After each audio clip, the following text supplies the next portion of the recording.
만들어 주셔서 주님이 내게 주신 음성을 들을 수 있도록 도와주옵시고 그냥 듣는 것을 끝난 것이 아니라 내 마음속에 결단하여 싹이 나서 그렇게 살아갈 수 있는 우리들의 원론이 되는 말씀으로 들려지게 하여 주옵소서. 오늘도 부족한 종찬이의 서주심을 감사하며 오직 주님의 도구만 쓰임받기 원합니다. 주님, 사람을 기다리는 것이 아니라 성령을 기다립니다. 성령님 내 위하여 역사하여 주옵소서. 아멘. 감사하며 예수님의 이름으로 기도 올리옵나이다. 아멘. 주의 이름으로 환영하고 사랑하고 축복합니다. 아멘.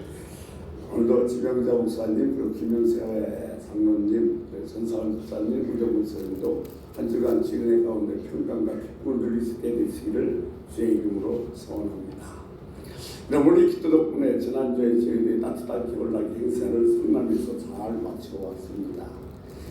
많은 행사에 앞서서 예배를 드리고 예배에 앞서서 좀 작은 교회 지친 목사들에게 위로하고 싶어서 웃음 치료를 합니다. 웃음 치료라는 걸로 강사로 왔던 박철분 사모님이 이런 얘기하더라고요. 웃으면 좋고 웃으면 건강하고 웃으면 복이 온다는 얘기는 다 아는데 웃을 때 이렇게 웃어야 된다는 겁니다. 첫 번째는 크게 웃어라. 두 번째, 길게 웃어라. 도대체 얼마나 길게 웃어야 되냐면 15초 이상 길게 웃으라는 겁니다. 한번 여러분 15초 이상 웃어본 적 있어요? 아마 거의 없을 거예요. 근데 과학적으로 의학적으로 증명이 됐는데 하루에 15초 이상 한 번만 웃어도 생명이 이틀이 연장된답니다. 안 놀래요. 이게 오늘 죽을 사람이 15초를 웃으면 이틀을 산다는 거예요. 그러니까 15초 이상 그냥 웃으라는 겁니다. 세 번째, 자주 온몸으로 웃으라고 얘기하더라고요. 어떻게 하루 종일 웃을 일이 생기면 자주 웃겠습니까? 라고 할지는 모르겠습니다만 우리의 뇌는 착각을 잘한답니다. 그래서 억지로 웃어도 정말로 좋아서 웃는 줄 알고 이 안에서 엔돌핀과 NK세포가 활성화된다는 거예요. 그러니까 여러분 오래 살려면 크게 웃고 길게 웃고 자주 웃고 온몸으로 웃으시기 바랍니다. 아멘. 그리고 예배하는 도중에 이제 50시간이 있는데 그 50하던 이 돈수 목사님이 사모님이 예배가 다 끝난 다음에 식사의 자리에서 이런 얘기를 합니다. 본인은 유방 장기인데 치료를 받고 완치 판결을 기다리고 있는 중이랍니다. 내 남편은 혈액암에 걸렸답니다. 근데 시험용 약품에서 시체에 있는데 그 시험용 약품을 자기가 좀 맞고 먹었는데 너무너무 잘 맞아서 남편의 그 혈액암도 많이 좋아져서 완치 판결을 기다리고 있다는 겁니다. 그런데 이어서 그 사모님이 이런 얘기를 합니다. 민통선에서 목회를 하고 계시는데 정말 저희 부부가 성실하게 사역했더니 하나님께서 주신 은혜가 아닌가라고 생각합니다라고 얘기를 하는 것이었습니다. 그때 제가 생각나는 한 말씀이 있었습니다. 잠언서 28장 10절 말씀에 보면 성실한 자는 복이 있도다 그랬습니다. 여러분 우리는 수없이 개혁이라는 말을 듣고 살아왔습니다. 지금도 개혁을 외치는 사람이 얼마나 많은지 모릅니다. 그런데 저는 개혁을 외치는 사람 치고 그 마음속에 개혁이 있는 것을 한 번도 본 적이 없습니다. 개혁이란 다 잘못됐다는 겁니다. 사회가 잘못됐고 세상이 잘못됐고 제도가 잘못됐고 전체적으로 통체적으로 잘못됐다고 외치고 있지만 이것은 정말로 무책임한 소리입니다. 가난하고 부하고 지식이 있고 없고를 따라서 우리들에게 가장 중요한 것은 성실입니다.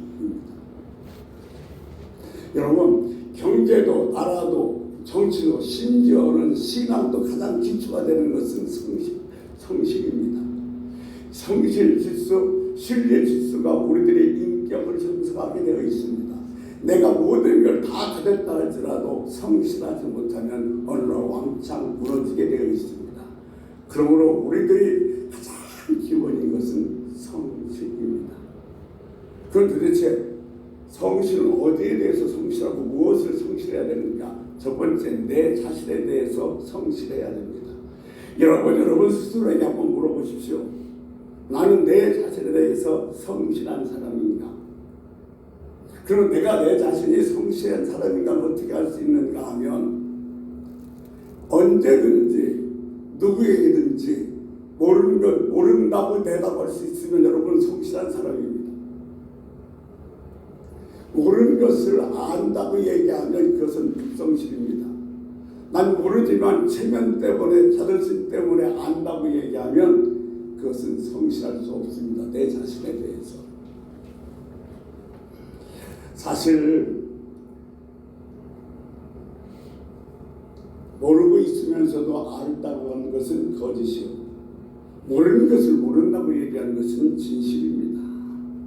그 중에서 우리는 특별히 회개에 성실해야 됩니다. 하나님 앞에서 사람 앞에서도 잘못한 것은 깨끗하게 잘못했다고 말할 수 있는 체질이 되어야 될 그 생각이 됩니다. 내가 잘못했는데도 불구하고 내가 나이가 있지, 내 위신이 있지, 내 자존심이 있지, 어떻게 잘못했다고 얘기할 수 있어? 이렇게 생각한다면, 그래서 잘못했을 때도 불구하고 잘못했습니다라는 말을 하지 못한다면 그 사람은 내 자신에 대해서 성실하지 못한 겁니다. 사랑하는 주님의 백성들이요, 우리 성실합시다. 사실 목사도요, 제일 하기 어려운 게 모른다는 얘기입니다. 근데 목사라고 시기니까 다 알게 모르는 거 많죠. 또 잘못했습니다 이 얘기가 상당히 껄끄럽습니다. 목사라는 자존심 때문에. 그러나 잘못된 것은 잘못했습니다, 모르는 것은 모릅니다고 얘기하는 게 제 자신에 대해서 성실한 사람입니다. 두 번째, 약속에 대해서 성실해야 됩니다. 책임에 대해서 신실하게 인정하는 것이 성실입니다. 약속은 어떤 약속에도 불구하고 정말 목숨 걸고 지켜야 됩니다. 약속을 지키지 않는 사람은 인격이 무너진 사람이고, 약속을 지키지 않는 사람은 인격이 파괴된 사람인 것입니다. 약속이 무서운 줄 모르면 안 됩니다. 여러분, 주일날도 주님과 만나기로 약속한 날이고, 이 날이 정말 중요한 날이기에 빨간 글씨로 써놓은 거 아니겠습니까? 세 번째, 우리는 하나님 앞에서 성실해야 합니다. 모든 것은 하나님부터 받은 은혜의 은사입니다. 하나님에게 주신 선물이라는 사실을 겸손하게 받아들이고 인정해야 됩니다. 내가 가진 모든 것은 다 하나님께서 주신 것입니다라고 인정하는 것, 이것이 하나님 앞에서 성실한 것입니다. 내가 가진 건 내 것은 하나도 없습니다. 하나님 다 내게 주신 것입니다. 이런 고백 속에서 이런 삶을 살아갈 때 하나님 앞에서 성실한 사람의 태도인 줄로 생각이 됩니다. 네 번째, 믿음에 성실해야 됩니다. 믿음에 성실하면 두려움이 없습니다. 여러분, 내가 예수님을 믿는다 하면서도 불구하고 두렵고 떨리고 걱정이 된다는 것은 내 믿음이 뭐요? 부동한 겁니다.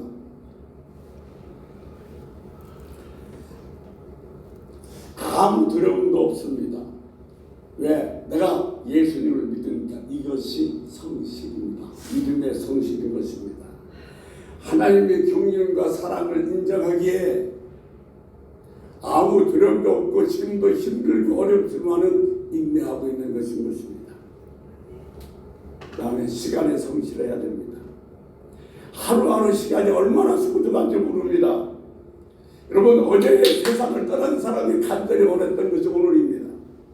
근데 오늘 저와 여러분이 주어졌다는 것은 놀라운 은혜와 축복입니다. 이 시간을 절대로 허비해서는 안 될 줄을 믿습니다. 성실하게 지켜나가야 될 것입니다. 여러분, 24시간 살아가는데 죽은 시간이 있어서는 안 됩니다.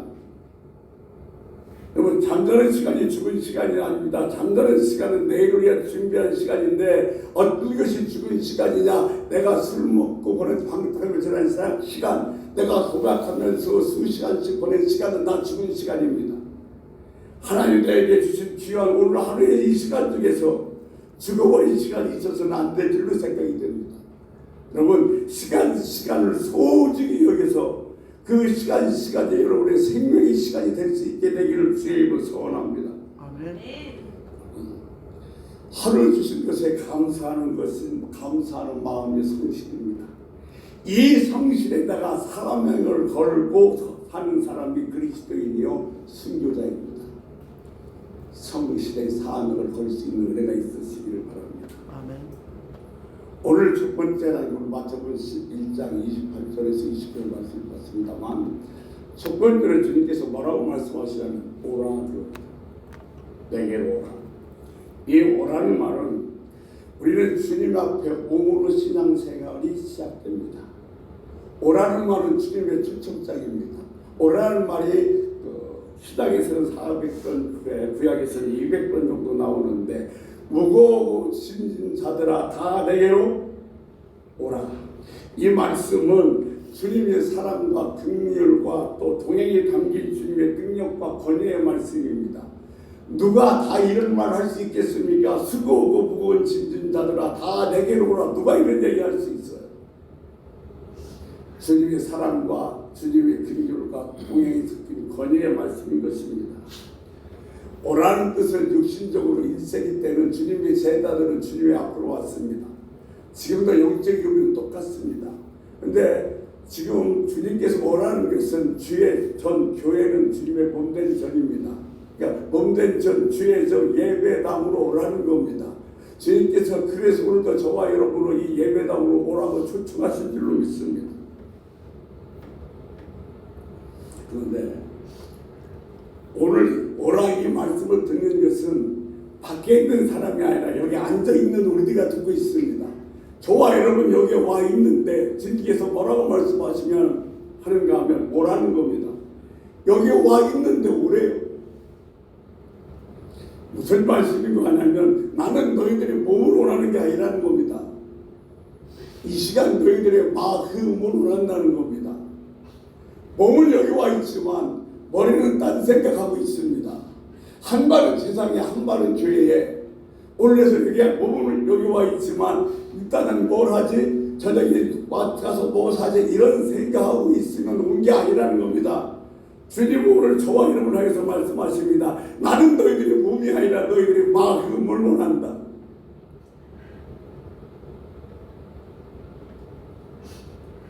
그러니까 오늘 우리는 왔는데 가난한 심령을 갖고 왔는가? 간절한 마음, 애절한 마음, 절실한 마음을 가지고 주님 앞에 왔는가? 그것을 주님께서 묻고 계신 것이 바로 오라 이 말씀인 줄로 믿습니다.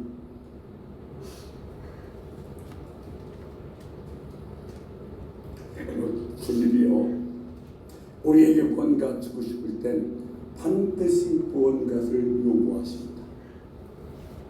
이걸 알면 여러분 정말 주님 내게 뭘 요구하실 때마다 기쁜 마음으로 그에 순종할 수 있어요.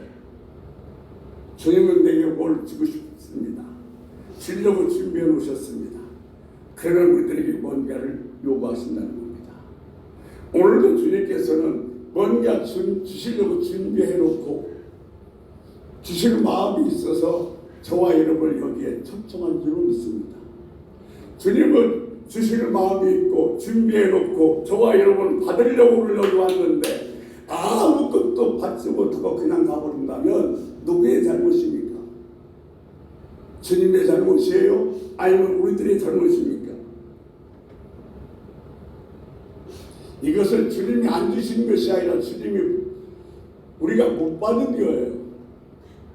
주님은 주실 것이 있어서 준비해 놓고 오라 하셨고 우리는 받으려고 왔는데 받지 못하고 간 이유가 뭐냐면 내게 이 간절한 마음, 사모하는 마음, 열정적인 마음, 이 마음이 없기에 응답도 축복도 치료도 받지 못하고 돌아가는 겁니다.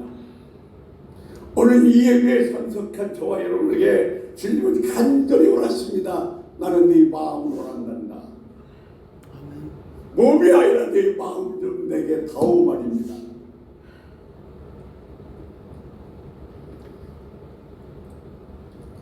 와서 쉬라고 합니다. 쉬는 것을 맡기는 겁니다. 맡기려면 주님 만나야 합니다. 이제 신앙생활의 첫 번째는 수고고 무거운 짐을 주께 맡기고 와서 주의 말씀 듣고 주의 말씀으로 주님을 만나는 것이 신앙생활의 첫 번째인 것입니다.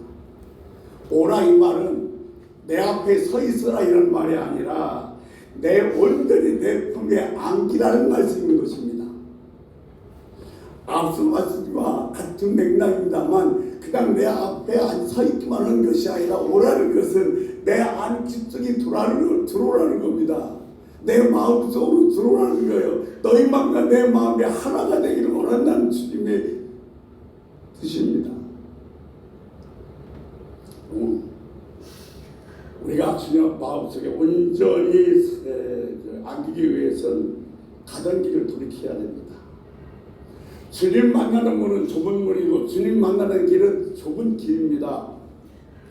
주님 앞에 오기 위해서는 내가 나를 포기해야 되고 세상을 버려야 합니다.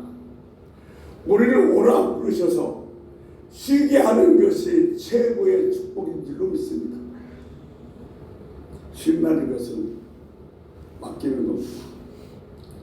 6일 동안 열심히 일했고 주일날 쉬라는 겁니다. 여러분, 주일날은 쉬는 날이지 노는 날은 아닙니다. 쉬는 것과 노는 것이 어떤 차이가 있냐면, 여러분, 노는 것에 초점을 맞추면 우리 모든 힘이 다 빠져버리고 타락으로 갑니다. 그러나 쉬면 새 힘이 생기고 축복으로 갑니다. 여러분, 예수 잘 믿는 방법이 뭐냐? 맡기는 겁니다. 주님께 맡겨버리고 내 무거운 짐을 벗어버리는 것이 예수 잘 믿는 것으로 믿습니다. 여러분, 하나님이 제일 좋아하시는 것은 하나님을 믿어드리는 겁니다. 내가 하나님을 믿기에 하나님께 모든 짐을 다 맡길 때 하나님께서는 제일 기뻐하신 줄 믿습니다. 여러분, 세상 살면서 그 무거운 짐을 내가 어떻게 하겠다고 끙끙대고 몸부림치니까 신앙에 믿는 재미가 없고 믿는 기쁨을 맛보지 못하는 겁니다. 그런 저와 여러분을 향해서 네가 해결하지 못할 일, 네가 해결하지 못할 것을 가지고 그렇게 낑낑대고 어려워하지 말고 내게 맡겨라 하실 겁니다. 쉬는 것을 여러분 주님께 맡기는 것인 줄로 믿습니다. 내가 할 수 있는 것조차도 주님께 맡기는 것은 쉬는 게 아닙니다. 그것은 게으른 겁니다. 시험 공부하는 학생에게 시험 공부를 하지 않고 하나님 내가 아는 것만 나오게 해주세요. 잘 듣게 해주세요. 이렇게 기도한다면 그것은 주님께 맡기는 것이 아니라 게으른 겁니다. 내가 할 수 없는 것을 가지고 여러분 내가 어떻게 해보겠다고 몸부림치는 것보다 더 어리석은 일은 없습니다. 신앙생활은 두 가지만 잘 알면 됩니다. 예수님이 누구인가를 알고 내가 할 일과 주님께서 하신 일만 알면 신앙생활은 잘 할 수 있습니다. 내게 와서 쉬라는 것은 내가 할 수 없는 것, 내가 할 수 없는 일을 주님께 맡기라는 겁니다. 여러분, 내가 어떻게 할 수 없는 일 갖고 고민하고 낑낑대지 마시고 맡기십시오. 그것이 진정한 쉼입니다.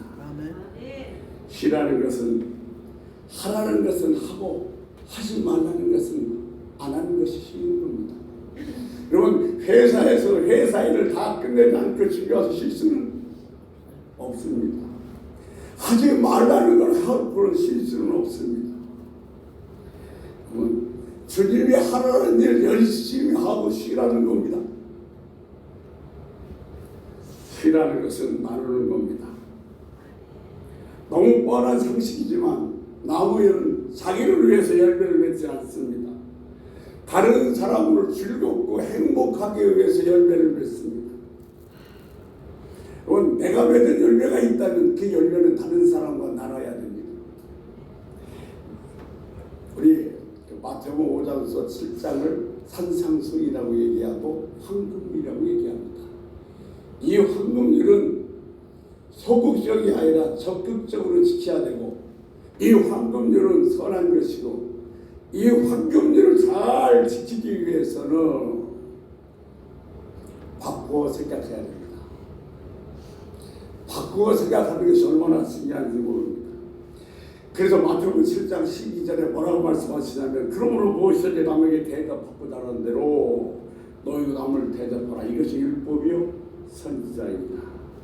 이 말씀은 이웃을 섬김의 대상, 대접의 대상으로 봐야 한다는 말씀인 줄 믿습니다. 이 말씀은 마태복음 22장 37절에서 40절에 나오는 내 이웃을 내 몸같이 사랑하는 말씀과 일맥상통합니다. 남을 대접하는 신앙이 진정 나누는 겁니다. 여러분, 우리가 나누려면 하나님을 진정으로 사랑하고 하나님을 경외하고 하나님께 드려졌을 때에 다른 사람도 사랑하고 다른 사람도 나눌 수가 있는 것입니다. 그리고 우리가 나눔의 삶을 살려면 다른 입장에서 서야 됩니다. 다른 사람 입장에 서야지 자기 입장만 주장하게 된다면 결국 그 인생은 풀리지 않습니다. 언제나 다른 사람 입장에서 서야 됩니다. 이것의 최고의 모델이 누구시냐? 하나님이십니다. 하나님은 죄의 문제를 해결하는데도 하나님 편에서 해결하는 것이 아니라 인간 편에서 해결하셨습니다. 그래서 예수 그리스도를 인간의 몸으로 입고 이 땅에 오시게 하셨습니다. 말구에서 태어나게 하시고 인간처럼 살게 하시다가 십자가에서 돌아가게 하셨습니다. 우리가 문제를 해결하는 가장 빠른 방법은 입장을 바꿔놓고 생각하는 것이며, 그때 우리는 남을 쉽게 이해하고 사랑하며 대접할 수 있습니다. 상대방 입장이 되어버린 겁니다. 정말 중요합니다. 늘 내 입장만 생각할 것이 아니라 상대방 입장을 배려할 수 있습니다. 내가 그 입장에 서왔을 때 우리는 그 사람을 대접할 수 있는 것이지, 내 입장만 고집하면 절대로 남을 대접할 수가 없는 것입니다. 섬김의 신앙, 대접의 신앙, 나눔의 신앙을 살려면 다른 사람을 긍휼히 여기고 거듭나는 관점에서 봐야 합니다. 여러분, 인간은 누구나 다 양면성이 있습니다. 장점이 있고 단점이 있습니다. 그런데 참 이상합니다. 똑같은 사람인데 어떤 사람은 장점만 보고 어떤 사람은 왜 이렇게 단점만 보는지.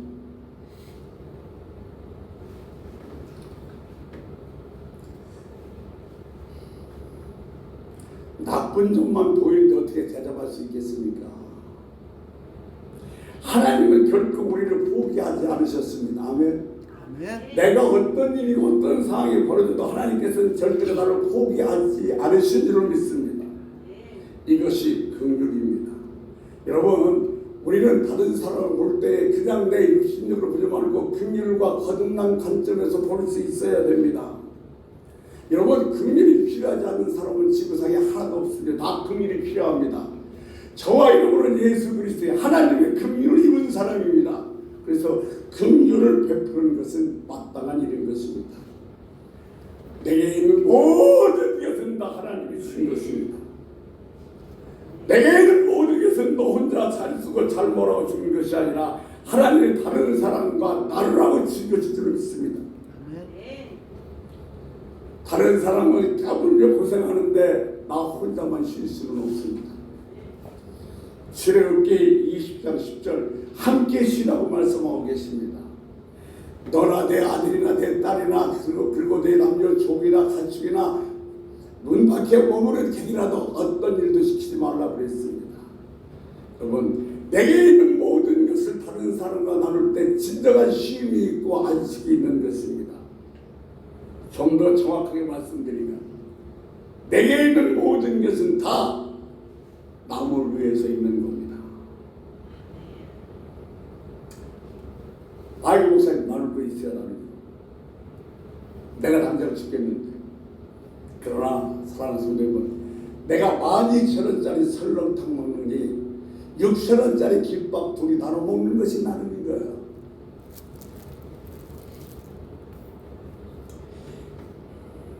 자기만 위해서 쓰면 목적을 잃어버리고 방황하게 됩니다. 여러분, 삶의 진정한 의미를 모르면, 삶의 진정한 의미를 잃어버리면 나름의 삶, 성기의 삶을 살 수가 없는 것입니다. 이 땅에 있는 모든 것을 내가 다 얻었다고 해도 내가 절대로 행복해질 수 있는 것은 아닙니다.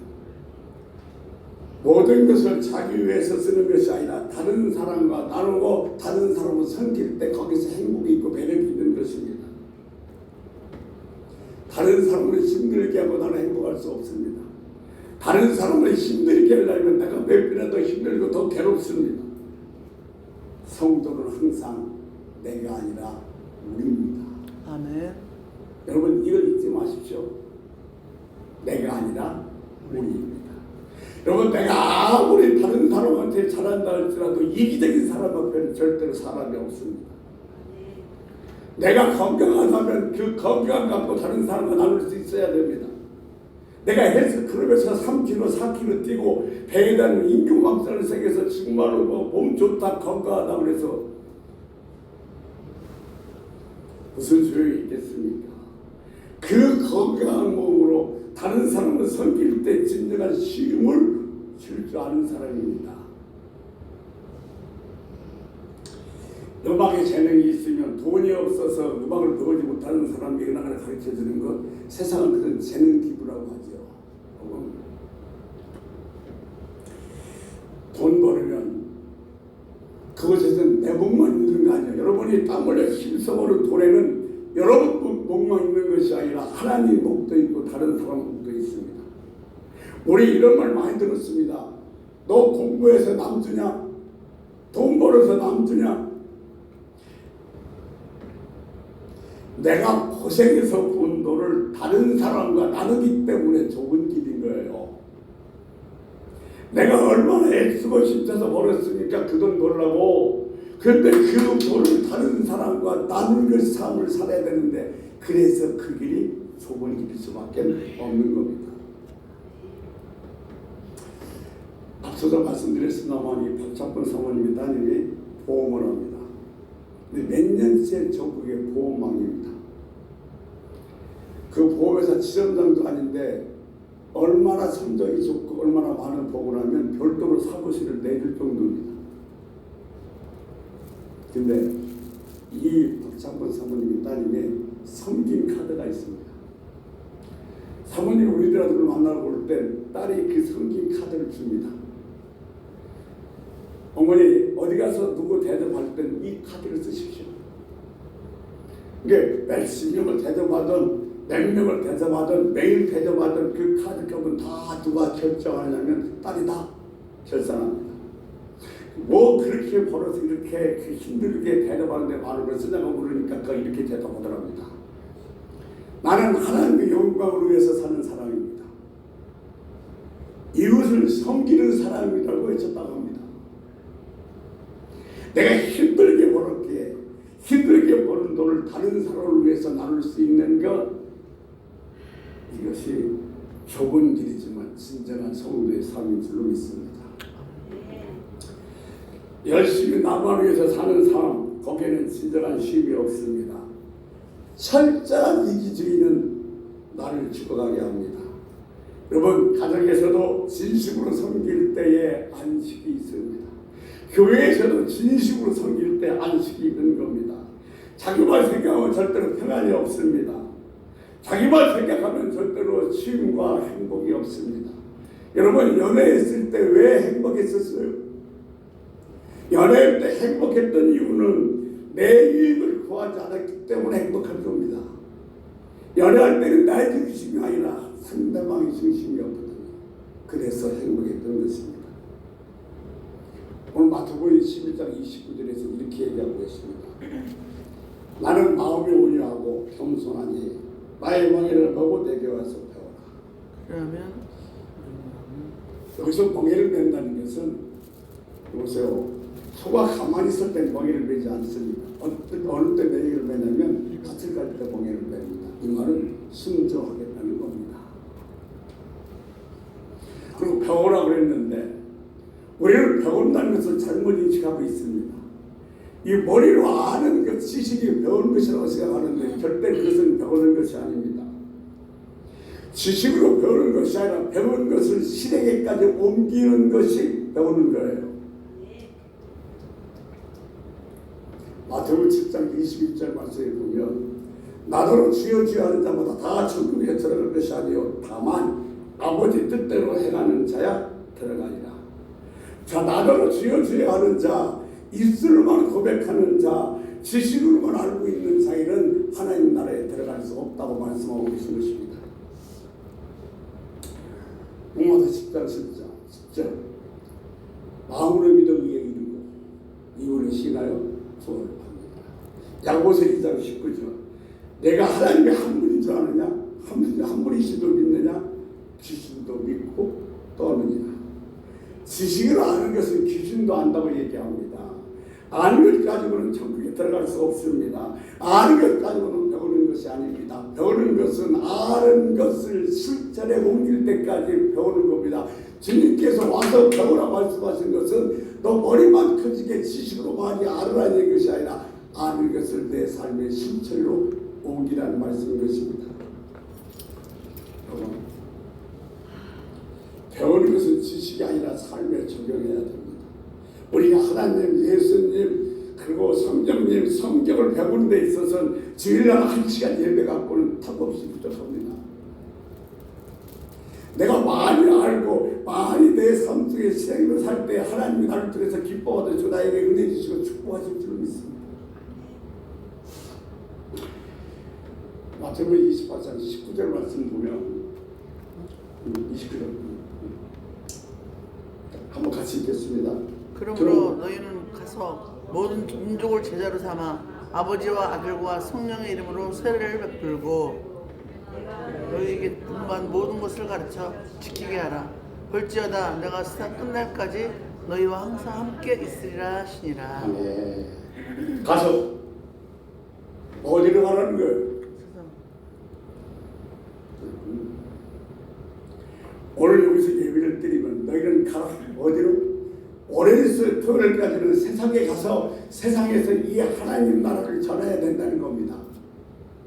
그런데 이 하나님 나라를 전하는 데 있어서 오늘 이 본문 말씀에서 기가 막히게 우리에게 해드릴 수 있는 말씀이 있는데 신앙의 3단계는 와라, 배우라, 그리고 세 번째는 가라입니다. 가라는 것이 마지막 단계인데 어디로 가냐? 세상으로 가야 된다는 겁니다.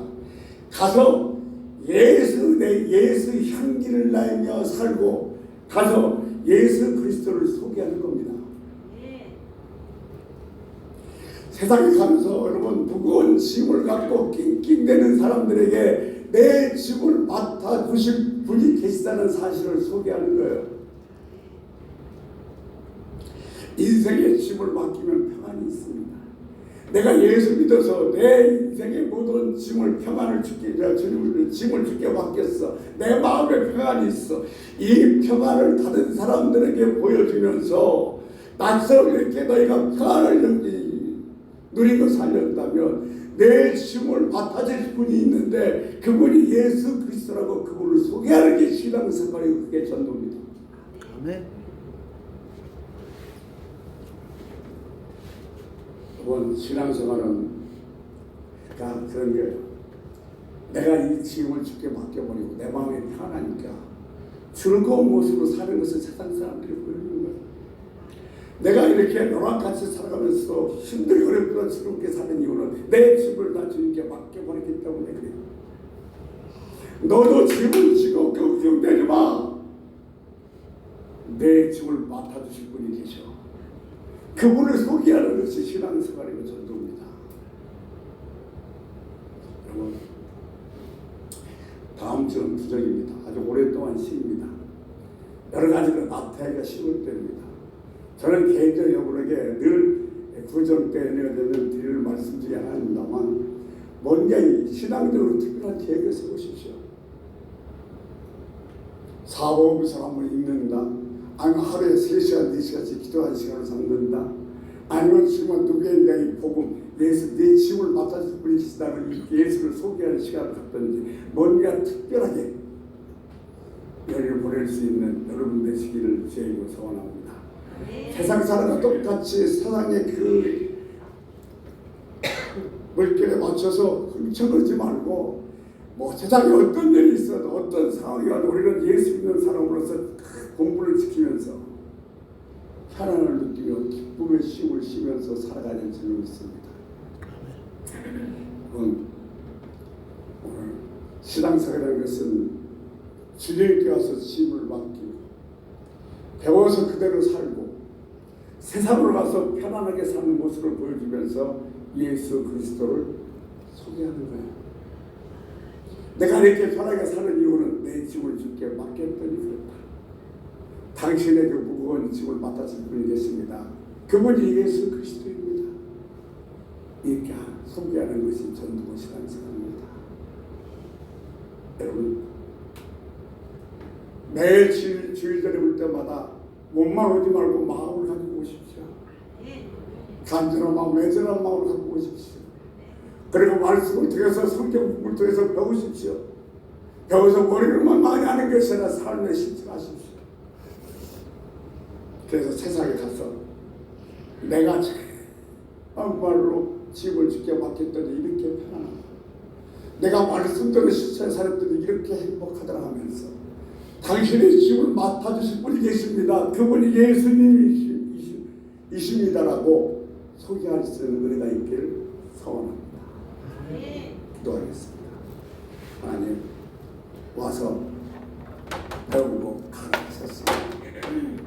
올 때마다 아버지 하나님이여, 몸만 오는 것이 아니라 정말로 주님의 마음속에 들어가고 싶은 간절한 마음을 보게 하시고, 배우는 것을 그냥 머리로만 알고 귀로만 듣는 걸 그다음에 삶에 실천하시고, 깊게 내 짐을 맡겨 편안한 모습으로 세상